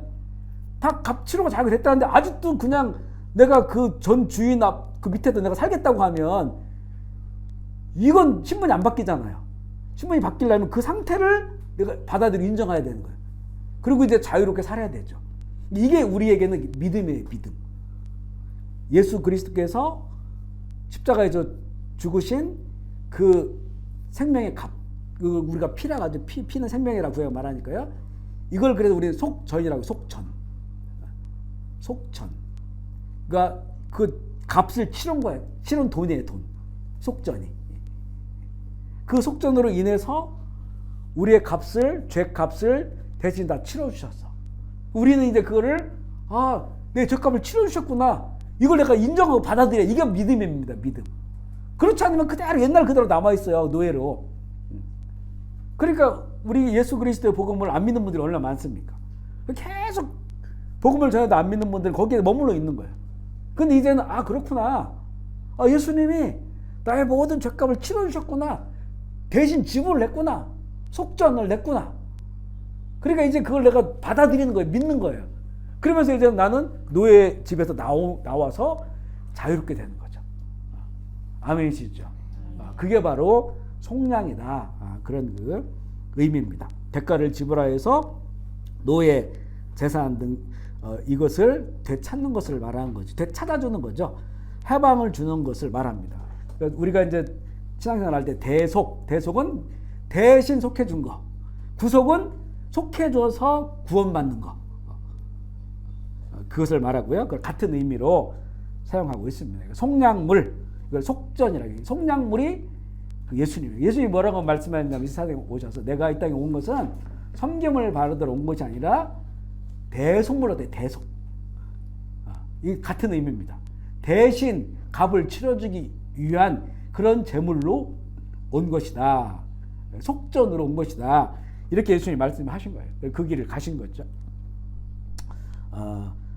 이 구약에 보면 이 대속에 대해서 계속 보여주고 있어요. 그 구약의 제사법이 그렇잖아요. 제사법. 그래서 어떤 죄를 지었을 때 소를 대신 그 피를 흘리고 그 값으로 내 죄값을 치르는 거예요. 그러니까 어떤 죄를 지었을 때 뭐 소나 염소나 양이나 가난한 사람 비둘기로 할 수 있거든요. 그러면 그걸 가지고 내가 죄를 졌구나. 하나님 앞에서 그러면 그걸 가지고 와서 네가 안수를 하는 거예요. 머리다가 안수를 하면 나의 죄값이 이 소나 양이나 염소나 비둘기에게 전가가 돼요. 그러니까 그것을 누가 잡냐면 내가 잡아요. 내가 먼저. 이 제사장들이 도와줘요. 내가 딱 잡으면 그때부터 제사장이 그 피를 다 받아가지고 제단에 뿌리고 나머지는 각을 떠가지고 불로 태우고 이렇게 하는 거예요. 그게 딱 끝나면 그 내가 진 그 죄값이 치러진 겁니다. 그래서 속량함을 받고 의롭다 인정받아요. 그런데 구약은 문제가 뭐냐면 죄를 범했을 때마다 그걸 해야 돼요. 범했을 때마다.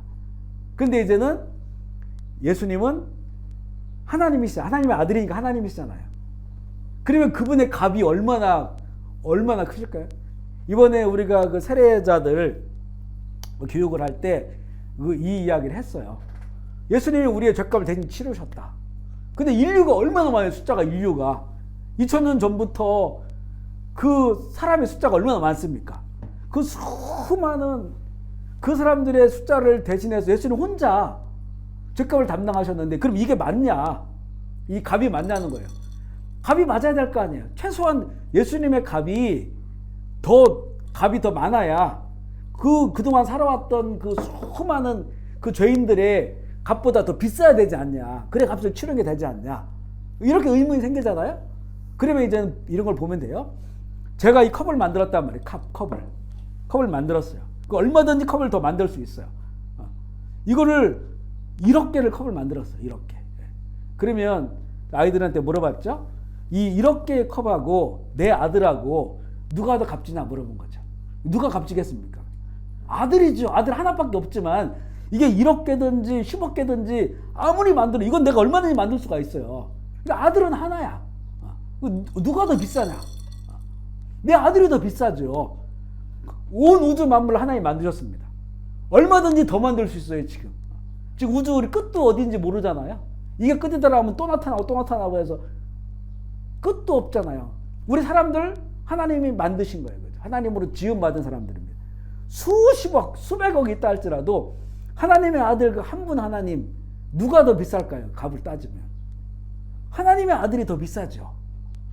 그러니까 이분 하나로 다 된다는 거예요. 이분 하나로. 이번 하나의 그 대신 그 값을 치른 그 하나로 다 되는 거예요.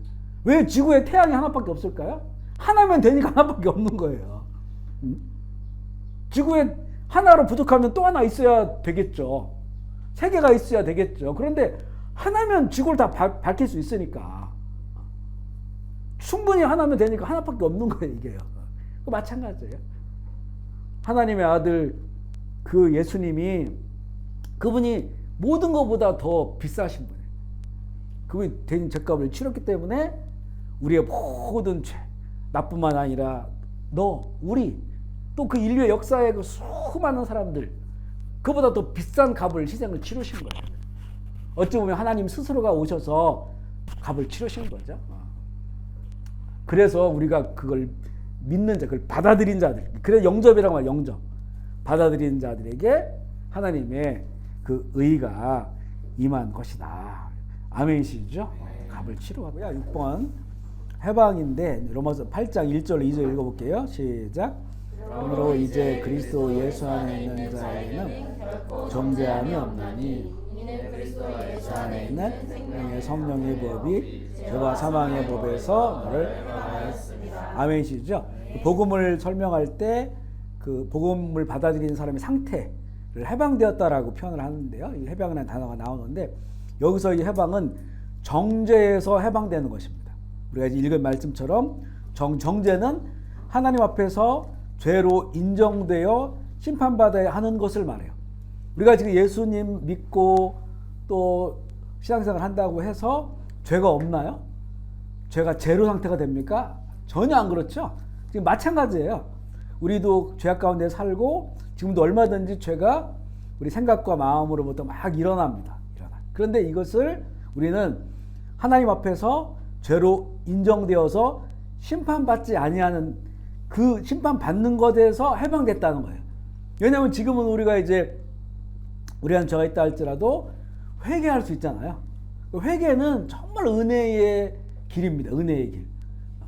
우리가 어떤 죄를 진다 할 때 진심으로 예수의 이름으로 하나님께 가지고 나가면 하나님께서는 우리에게 우리의 모든 죄를 미쁘시고 의로우사 그렇거든요. 그건 뭐냐면 즐거워하신다는 거예요. 그죠? 하나님께서는 우리가 회개하러 나가면 하나님께서는 즐거워하시면서 우리 죄를 용서해 주신다는 거죠. 왜냐하면 이제 자녀기 때문에. 우리 자녀들이 뭔가 부모한테 잘못했다고 목을 날려버리나요? 그런 거 없죠. 그죠? 그냥 우리 자녀들은 어떤 때는 그냥 우리한테 용서를 빌지 않아도 우리 그냥 용서해 주는 경우도 많아요. 그런데 자녀가 와서 엄마 아빠 이거 잘못했어요 라고 하면 얼마나 용서해 주고 싶어요. 그죠? 그걸 누가 뭐라고 하겠습니까? 누가 뭐라고 해요? 이 은혜를 우리는 얻게 됐다는 거예요. 그 잘못했어요 자녀들이? 너 이거 죄 때문에 너는 오늘부터 3일 동안 밥 먹지 마. 이렇게 징벌을 주지 않는다는 거죠. 심판받지 않는다는 겁니다. 그곳에서 해방됐다는 거예요. 정죄받는 것에 대해서 우리가 해방됐다. 그렇다고 그 하나님께서 죄를 기뻐하냐? 이건 아니죠. 우리 자녀들이 잘못하는 거 부모가 기뻐하지 않는 것처럼 그렇게 살지 않고 더 바르고 의롭게 살기를 원하시는 것 같은 그런 마음이에요. 그래서 그 죄를 졌을 때 가지고 나오면 그걸 기쁜 마음으로 용서해 주시는 그런 은혜를 우리가 누리게 되는 거죠. 죄에 대해서 심판하지 아니하신다. 그거에 대해서 해방받았다라고 하는 그런 해방의 은혜가 복음 안에 있고요. 7번째는 양자의 영인데요. 로마서 8장 9절 읽어보겠습니다. 시작. 만일 너희 속에 영이 거하시면 아니하고 영에 있나니 누구든지 그리스도의 영이 없으면 그리스도의 사람이 아니라. 여기서 이제 그리스도의 영이 나와요. 그러니까 우리가 이제 예수님을 진정으로 영접하고 믿을 때 하나님의 영, 이게 참 신비한 그 은혜입니다. 영이라는 거 보이지 않잖아요. 그 보이지 않는 하나님의 영이 그 믿음을 따라 우리 가운데 들어오시는 거예요. 그걸 성령이 내주한다라고 말씀을 하는데 우리가 이 안에 진정한 믿음을 가지고 있으면 이미 하나님의 영, 그걸 또 그리스도 영이라고 하고 아들의 영이라고 하거든요.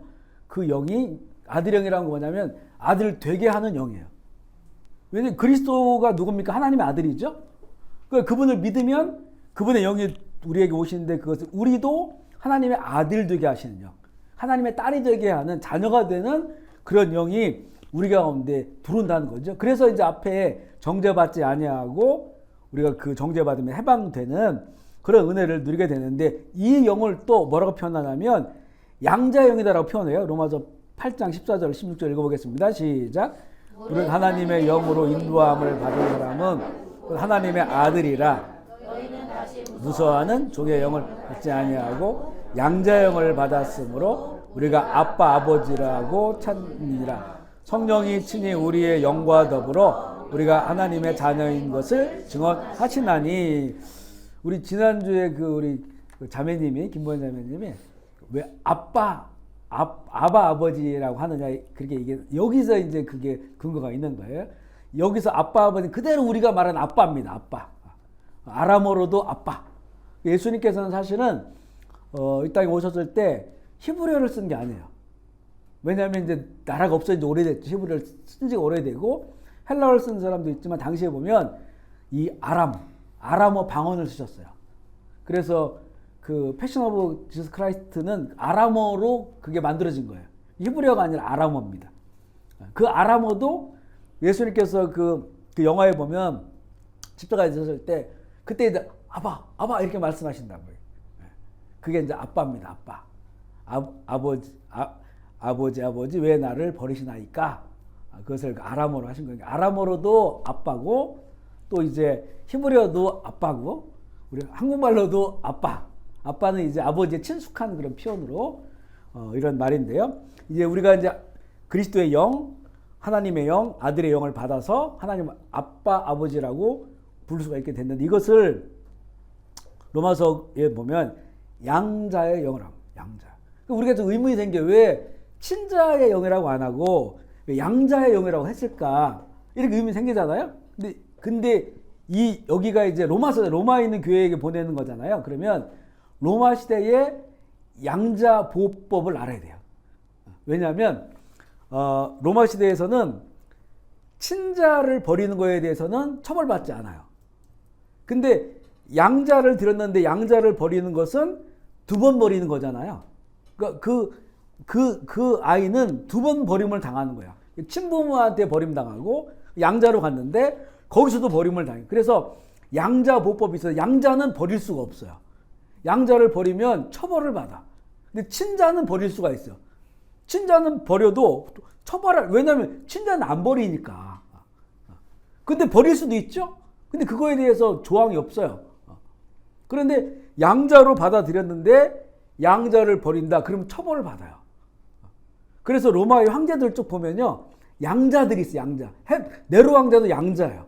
왜냐하면 친자가 왕궁에서만 자라다 보니까 귀하게 자라잖아요. 그리고 나중에 세력화되니까 구데타를 일으켜버리는 거예요. 아버지를 죽이고 왕이 돼. 이런 것들이 반복되다 보니까 이 로마 황제들이 양자를 드리는 거예요. 그 양자로 들어가면 어떤 생각을 하냐면 나는 버림받지 않는다. 그러니까 아버지에게 충성을 다하는 거예요. 나는 이런 신분했는데 이 왕이 나를 양자 삼아줬으니까 왕자가 된 거란 말이죠. 그리고 나는 절대 버릴 수가 없는 거야. 양자기 때문에. 보호법에 의해서. 그러니까 아버지의 끝까지 충성을 다해. 그러니까 양자를 왕으로 세우니까 끝까지 아버지한테 충성하는 거예요. 부왕에게. 그래서 친자들은 구테타 일으켜서 아버지를 죽이고 막 이러는 거예요. 그리고 로마 황제들을 쭉 보면요. 양자들이 많습니다. 그걸 양자 보호법이 있기 때문에 그래요. 그래서 여기서 보면 양자의 영이라고 말씀하는 거예요. 양자의 영. 로마에 있는 교회에다 보내는 거니까 친자는 버릴 수 있다는 거예요. 양자는 버릴 수 없다. 그게 아버지의 그 마음을 보여주는 겁니다. 너희들이 이제는 그리스도의 영이 믿음으로 너희 안에 거하시고 아들의 영이 거하면 나는 절대 너희를 버리지 않겠다. 그래서 양자영이라고 하는 그런 표현을 여기에 쓰는 거죠. 하나님의 영, 아들의 영, 양자의 영, 그리스도의 영 다 같은 똑같은 하나님의 영입니다. 우리 믿음으로 인해서 우리에게 들으니까 우리는 이제는 생각해 보면요, 우리 구약을 읽어보면 원래 이제 여호와 하나님 그래요. 여호와 우리 성경에 여호와라고 써 있어요. 공동번역에 예를 들면 야훼라고 써요. 야훼. 또 어떤 데는 우리 캄보디아 말에 에오와 이렇게 돼 있고요. 그리고 어떤 데는 여와라고 돼 있고 야훼도 야훼, 야외 이렇게 돼 있어요. 왜 이렇게 다 틀린가 말이. 왜냐하면 하나님을 이름을 잃어버렸어요, 유대인들이요. 왜냐하면 십계명에 보면 하나님의 이름을 망령 때 일컫지 말라겠잖아요. 그러니까 이름을 잘못 불렀다가는 죽을 것 같으니까 그 하나님 이름을 알려줬는데, 모세에게 알려줬는데 이걸 잃어버린 거예요. 그 이름을 못 부르는 거예요. 그래서 여기는 여호와, 여기는 야훼, 여기는 야훼 이렇게 부르는 거예요. 그리고 별칭으로 엘로힘, 그건 하나님 성품에 따라서 전능한 하나님이니까 엘로힘 이렇게 부르고, 또 여러 가지 그 하나님의 이름들이 많이 있어요. 왜 이렇게 여러 가지로 별칭을 불렸냐면 하나님께서 가르쳐준 그 이름을 부를 수가 없는 거예요. 이게 구약시대란 말이에요. 근데 우리는 지금 그 하나님을 아빠라고 부르는 거예요, 지금. 아빠. 그게 얼마나 이게 이 예수님이 십자가에서 죽으실 그 순간에 성전에 있는 휘장이 갈라졌다겠죠. 위에서부터 아래로 갈라졌다겠죠. 이게 이제 그 휘장은 그 안에 지성소, 여기 성소, 지성소. 이 성소도 일반인은 못 들어오고 제사장들만 들어오고, 요 지성소는, 휘장 안에 있는 지성소는 대제사장이 1년에 7월 10일 날 딱 한 번만 들어갈 수 있어요.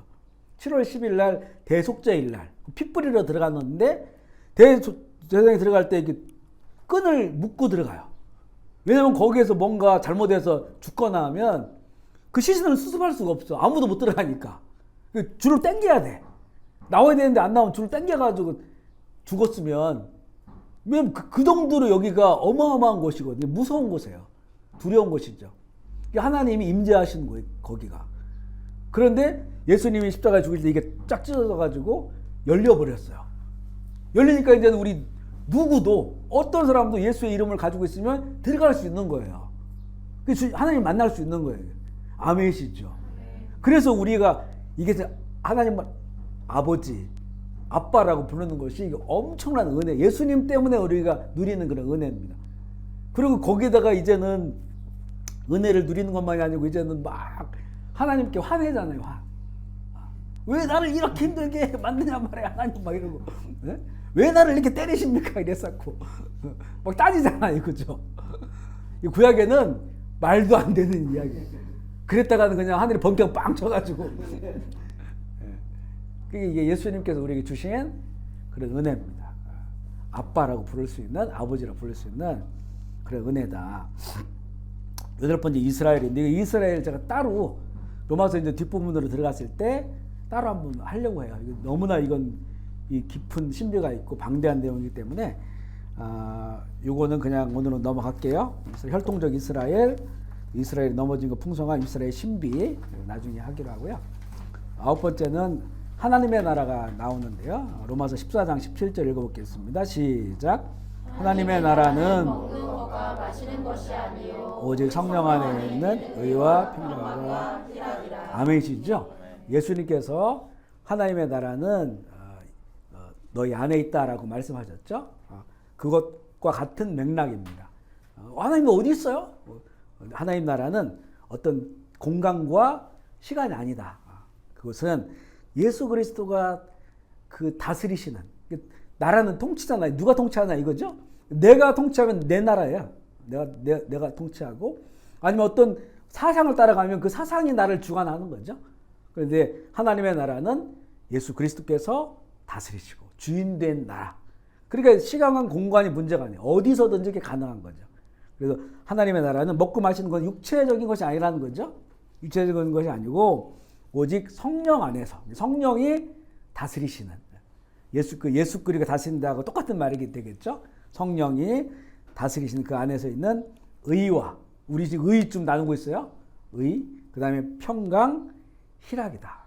우리는 하나님께 우리에게 원하시는 건 뭐냐면 이 땅 가운데서 하나님의 나라를 살기를 원하셔요. 하나님의 나라를 누리시기를 원합니다. 요한계시록에 보면 이 천상의 예배가 진행될 때 그들이 새 노래로 찬양을 할 때 뭐라고 찬양하냐면 하나님 어린 양 예수 그리스도를 찬양하는데 그 피로 나를 사셔서 하나님께 드리셔서 나를 하나님의 나라가 되겠다거나, 하나님의 나라, 그 나라의 백성 그렇게 찬양을 하거든요. 그러니까 우리가 예수님을 믿는다고 하는 것은 이 땅 가운데 살지만 하나님의 나라를 누리며 살아가는 그런 그 하나님의 나라의 백성이 됐다는 그런 말씀입니다. 이 땅에서 하나님 나라의 백성으로 살아가다가 영원한 천국의 시민이 되는 거예요. 아멘이십니까? 근데 이 땅에 살아가는데 이 하나님 나라와 완전 무관하게 그냥 지옥처럼 살아간다면 그 천국의 시민이 될 수가 없는 거예요. 지옥처럼 살아간다면. 물론 이런 건 있죠. 정말 죽기 전, 임종하기 전에 평생 세상 가운데서 정말 지옥처럼 살던 사람이 죄 많이 짓고 살다가 죽기 전에 정말 예수님을 진정으로 영접해서 예수님이 십자가에 있을 때 두 강도가 있었잖아요. 나쁜 짓 많이 한 사람 죽이고. 그 중에 한 강도가 당신 하나님 아들이다. 당신이 하는 모든 일들이 참 의롭고 옳다라고 얘기했을 때 예수님께서 너는 오늘 나와 낙원에 있으리라 말했죠. 그러면 이 강도는 예수 믿고 뭔가 아무 뭐 선한 일이 없어요. 근데 진짜 그 믿음으로만 100% 은혜로만 그가 낙원에 가게 됐죠. 물론 이제 하나님 나라의 천국에 보면 해의 영광이 다르고 달의 영광이 다르고 별의 영광이 다르고 해서 상급인데 상급. 천국에 가지만 상급이 다른 거죠. 그런 강도 같은 경우에는 이 천국에 가서 지옥 갈 사람이 천국 가는 거 어마어마한 은혜죠. 그 천국은 영원히 사는 곳인데 그곳에 상급이 없는 거예요. 상급이. 물론 천국의 시민만 됐다고 하는 것도 말할 수 없는 거죠. 전적인 하나님의 은혜입니다. 그런데 이제는 이 땅 가운데서 우리가 하나님 나라를 누린다고 하는 것은 이미 하나님의 뜻에 따라 말씀에 따라 살아가고 있는 거예요. 부족하지만 이런 것들이 하나님 나라에 그대로 연결돼서 우리 영원한 나라의 그 상급으로 영광으로. 그래서 그 요한계시록 끄트머리에 보면 그 모든 사람 성도들이 자기 영광을 가지고 하나님 나라에 들어간다 이렇게 나와요. 자기 영광을 가지고. 그 영광을 우리 그렇잖아요. 노후 준비하잖아요. 노후 아끼고 또 아끼고 해서 또 재테크하고 해서 노후 살면 얼마나 살겠어요. 노년 20년 살 30년 살 모르겠지만 그걸 막 준비한단 말이에요. 살아있는 동안에. 근데 죽으면 끝이에요. 준비 아무리 많이 해도. 근데 이 천국은 영원한 시간. 그게 이 땅 가운데 우리가 하나님께서 주신 하나님의 나라를 우리가 누리고 그 나라를 세우고 확장하는 그 삶이 성화죠. 로마서는 뒤로 가면 12장부터는 성화, 거룩한 삶을 사는 것. 그게 나오거든요. 그것이 이제는 하나님 나라에 연결돼서 그대로 그게 우리의 노후가 아니라 천국 준비가 되는 거예요. 예. 아멘이시죠. 물론 이제 천국은 차별이 없습니다. 다름은 있지만 우리는 지금 다르면 차별이에요. 그죠? 근데 천국은 차별이 있으면 천국이 아니죠. 그게. 서로 다른 것들이 모든 영광들이 다 인정되어지는 곳이에요. 그렇지만 다르죠. 상급이 다릅니다.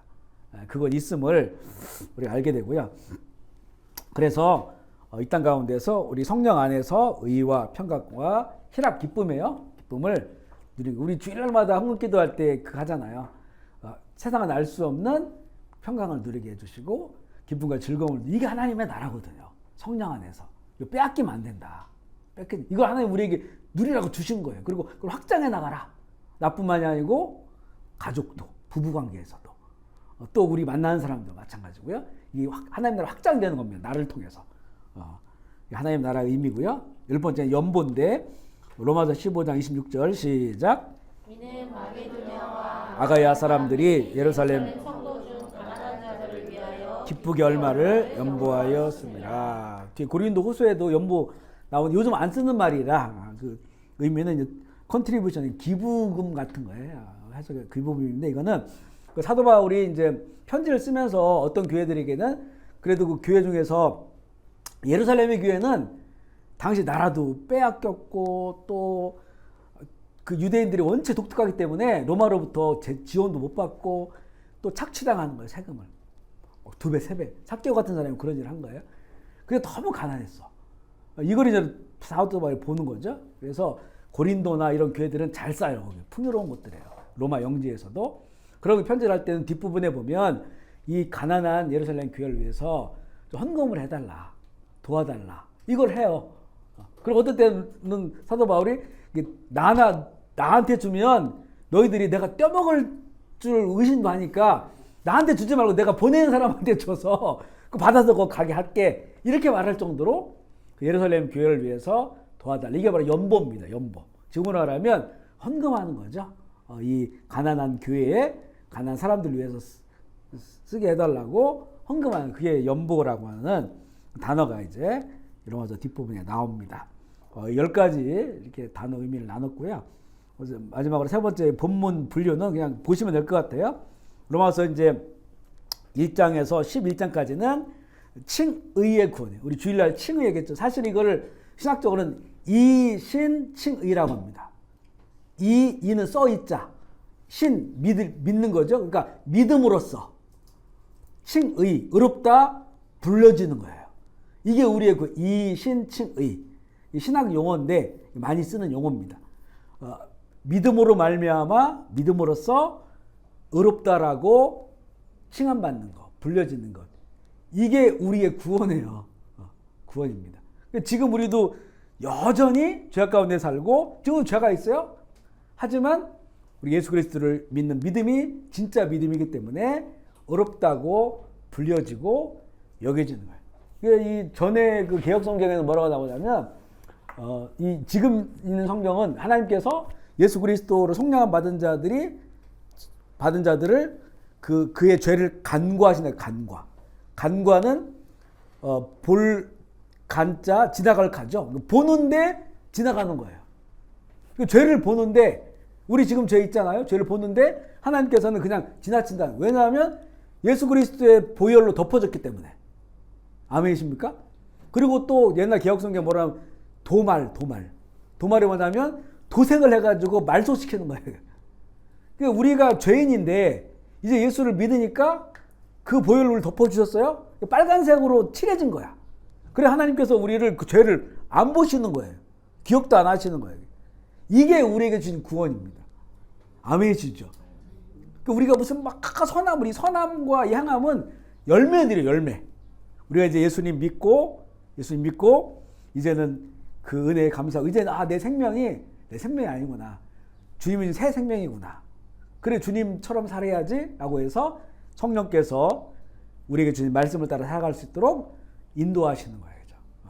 그 삶이 행위와 선함으로 나타나는 거지 그것 때문에 우리가 구원받는 게 아니라는 거죠. 이 부분은 절대 앞뒤를 바꾸면 안 돼요. 요즘 교회에서 어떤 개혁운동을 하는 측면에서 이게 약간 보면 뭐랄까요. 이 행함에 대해서 행함이 중요해요. 왜냐하면 이 행함이 또 없으면 이게 진짜 그런 믿음이 있는 거냐. 이게 진짜 믿고 있는 거냐. 왜냐면 믿으면 주님의 마음을 닮아 이렇게 살아가야 되는데 이게 성경에 나오는 어떤 성화의 길인데 믿은 지 오래됐는데도 계속 세상적인 게 나오니까 다시 거꾸로 봤을 때 진짜 네가 믿음이 있느냐. 그 행함으로 그 믿음을 증명하는 거다. 이렇게 나오는 거거든요. 그러다 보니까 자꾸 행함을 더 강조하는 거예요. 근데 이거는 바꿔질 수 없는 거다. 아멘이시죠? 우리의 복음은 이건 바꿀 수가 없는 거예요. 행함은 내 믿음이 진짜라고 하는 것의 열매, 우리 삶의 변화의 열매지 그것 때문에 내가 구원받는 것이 아니다. 그것 때문에 구원받는다면 다시 율법주의로 우리는 들어간 거예요. 그렇게 볼 수가 있고요. 그래서 1장부터 11장까지가 칭의의 구원. 이걸 설명하는 거예요. 로마서 1장 17절 이걸 설명 계속 해주는 거예요. 같이 좀 읽어보겠습니다. 시작. 복음에는 하나님의 의가 나타나서 믿음으로 믿음에 이르게 하나니 기록된 바 오직 의인은 믿음으로 말미암아 살리라 함과 같으리라. 믿음으로 믿음에 이르게 한다. 이게 이제 by faith from first to last니까 믿음으로 처음부터 끝까지 믿음으로 우리가 의롭게 되어진다. 이제 그런 말씀이고요. 그 내용에 보면 하나님의 한 의로서가 쭉 3장에 나오고 죄에서 해방 7장 나오고요. 또 양자의 영 나누는 거 8장에 나옵니다. 그리고 이제 그 9장부터 11장까지 이스라엘에 관련된 말씀이 나중에 이거 다시 이스라엘 한번 하도록 할게요. 로마서 12장부터 16장까지가 성화입니다. 이제 앞쪽이 우리는 무엇을 믿어야 되는가라고 하는 복음에 관한 것이고 또 9장부터 11장까지는 이스라엘의 안타까움. 이스라엘이 이 복음을 믿어야 되는데 그거에 대한 안타까움이 거기 돼 있는 거고 그리고 이제 12장부터 16장까지는 이 믿는 사람들은 그걸 어떻게 살아가야 되는가. 복음을 믿는 사람들이 그걸 성화라고 하거든요. 거룩한 삶, 거룩하게 되어지는 것. 그 부분에 대해서 설명하고 있는데 대표적인 구절이 로마서 12장 2절입니다. 시작. 이 세대를 본받지 말고 마음을 새롭게 함으로 변화를 받아 하나님의 선하시고 기뻐하시고 온전한 뜻이 무엇인지 아멘이시죠.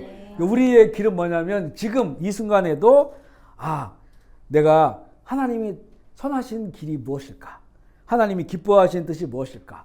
또 온전하신 뜻이 무엇일까를 자꾸 분별해 가면서 그 하나님이 선하시고 기뻐하시고 온전한 뜻에 내 삶의 방향을 맞추면서 가는 거예요. 맞추면서. 세대를 따라가지 않는 이 세대를.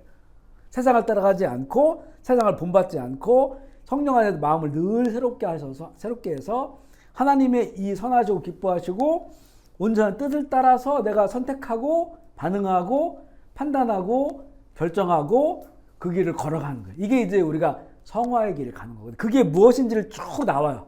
구체적으로 이제 사람과의 관계 가운데서 또 이 시대를 보는 눈이나 여러 가지를 이제는 이야기하고 있습니다. 그리고 이렇게 크게 나누면 그래서 로마서를 두 파트. 앞부분은 우리가 믿는 복음이 무엇이냐. 두 번째는 복음의 삶은 무엇인가. 두 파트로 이렇게 나눌 수 있다. 이 정도만 이해하면 될 것 같고요. 그리고 이제 16장에는 이제 문안 인사, 사람의 이름이 쭉 나옵니다. 문안 인사하고 편지기 때문에 마무리하는 그런 내용으로 마무리가 됩니다.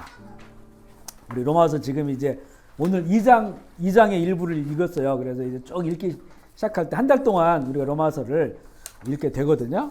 이 로마서에 그 풍덩 빠져서 그 풍성한 복음의 그 진리들 한 구절 한 구절 이해 안 되는 거는 자꾸 찾아보고 사전 찾아보고 해서 그 내용들 할 수 있는 한 뭐 쉬운 성경인 현대 성경, 영어 성경 이런 것들을 읽어 가시면서요. 로마서를 잘 좀 받아들이고 이해하면 우리 신앙에 너무나 유익하게 될 것이고 우리 나눈 것처럼 로마서를 우리 한 달 동안 세 번 읽고 최소한 3번 한 번 필사하는 거. 우리 주일날 이렇게 말씀을 이렇게 나눴지만 우리 샤마스쿨 나오시는 분들은 과제물이에요. 과제물. 검사를 하겠습니다. 과제물 영어로 쓰실 분 영어로 쓰셔도 괜찮고요. 그래서 이제 과제다 이렇게 생각을 하시고 우리 로마서 끝날 때까지 나중에 물어보겠습니다. 최소한 3번 이상 천천히 읽고 한 번은 필사하시는 것으로 그렇게 이제 우리 과제를 드리겠습니다. 이번에 로마서 함께 읽어가면서 정말 뜨거운 하나님의 이 사랑, 은혜, 복음을 우리가 체험하고 감격하고 또 더 변화되어서 우리 이 하나님의 거룩한 길 함께 걸어갈 수 있도록 우리 결단하면서 한 목소리로 기도하고요. 자, 마무리하겠습니다. 같이 기도하시겠습니다. 하나님 아버지 감사합니다. 우리 이번에 우리 교회가 또 로마서를 만나게 하셔서 로마서를 함께 읽어갈 수 있는 기회를 주셔서 주님 감사합니다. 이번 우리가 로마서를 읽을 때 그 안에 담겨져 있는 살아있는 예수 그리스도의 복음을 만나게 하여 주시고 살아 역사하셔서 우리가 정말로 이 복음을 통해서 하나님의 나라를 보게 하여 주시고 이 영원한 생명을 주신 은혜를 감격하게 하시며 또한 감사함으로 이 복음의 살아 역사하는 그 순간을 경험할 수 있도록 주여 인도하여 주시옵소서. 로마서를 읽고 묵상할 때마다 주님 우리에게 살아있는 음성을 들려주시고 또 이 로마서를 우리가 기록할 때마다 종이에 기록하는 것만이 아니고 우리의 마음속에 새겨지게 하시고 마음속에 기록되어져서 평생 우리 이 은혜 간직하고 감사하며 또 이 은혜 누리며 살아갈 수 있도록 주여 인도하여 주시옵소서. 하나님 오늘도 이 귀한 장소를 허락하셔서 주님 감사합니다. 하나님 기업 가운데도 복음의 은혜가 넘치게 해주시고 함께 일하는 모든 사람들이 예수 그리스도의 이 살아있는 복음 안에서 또 사랑 안에서 성령 안에서 감사하고 기뻐하는 정말 풍성한 하나님께 의롭다 인정하는 기업이 되게 하여 주옵소서. 우리 푸드맨 제일교회 모든 사랑하는 성도들 우리의 자녀들 더욱더 하나님을 알아가기를 원합니다. 말씀을 통해서 또 성장하고 또 성숙하고 진짜 살아있는 복음과 함께 동행하는 그 은혜를 날마다 누리게 하시고 또 말씀으로 변화를 받아서 하나님께도 기뻐하시고 선하시고 온전한 뜻에 따라 하나님의 나라를 이루는 하나님의 사람들 되게 하여 주시옵소서. 오늘 이 모든 시간들로 인하여 주님께 감사드리며 우리 구주 예수 그리스도의 이름으로 기도합니다.